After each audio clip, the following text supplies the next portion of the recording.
Hey everyone, it's TheL-ingLiveShow. You're watching the TheL-ingLiveShow. I saw Haywire and the Ides of March this week, so let's get right into both of those.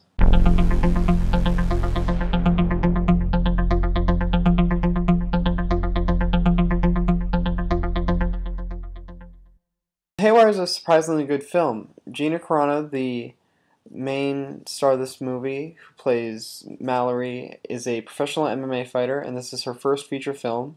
And after seeing this movie, I think she has great potential to not only do more action films, but also just do a lot more films in general, because she is just so talented, and she just really shows in this movie. The supporting cast is also really good, and they all do a really great job.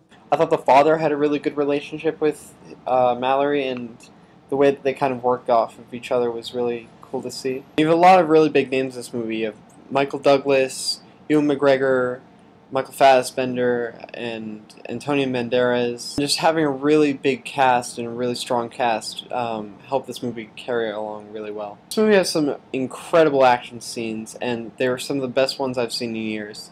And I think the reason they were so good was just because they felt so realistic, and they just were constantly at a pace that seemed to be what it would be like to be fighting and something like that.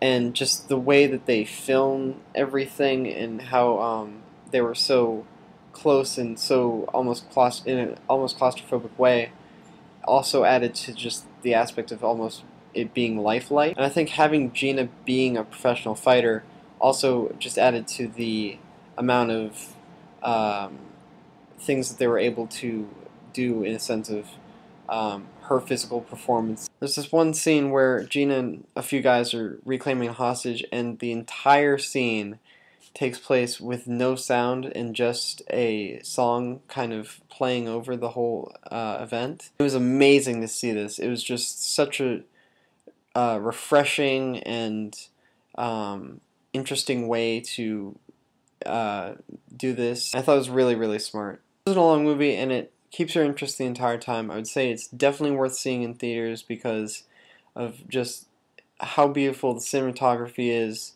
how great the action sequences are, and just having such a great cast overall, and having such powerful performances by all of them. So definitely go check it out and let me know what you think.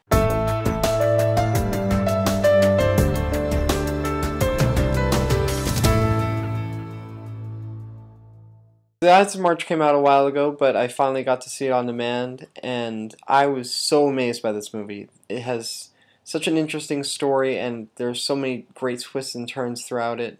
The cast is really great. I love Richard Seymour Hoffman. I love Ryan Gosling and George Clooney, and they were all fantastic in this movie. And I'm really disappointed that I didn't go to see this when it was in theaters, because I feel like I've missed out, and to have waited this long to see it was kind of, I think, a mistake. The pacing is really good in this movie, and you're always intrigued, you're always wondering what's going to happen next, and that's something that really stands out in this film. Another great thing about this movie is that it has such interesting dialogue, and I think George Clooney did a great job of directing this film and just crafting something that was so relevant, especially considering we're in the midst of an upcoming election, and just to see the kind of the behind the scenes of all this political process, and it's just really cool to see all the behind the scenes kind of stuff that you don't see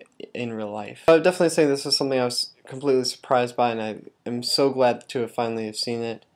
And I would definitely say it's worth checking out because it's just so relevant to right now, and just the election going on right now. I just think George Clooney has done an amazing job of capturing the intensity of a political race. So that's it for today's episode. If you liked the episode, make sure to give it a thumbs up and hit the like button.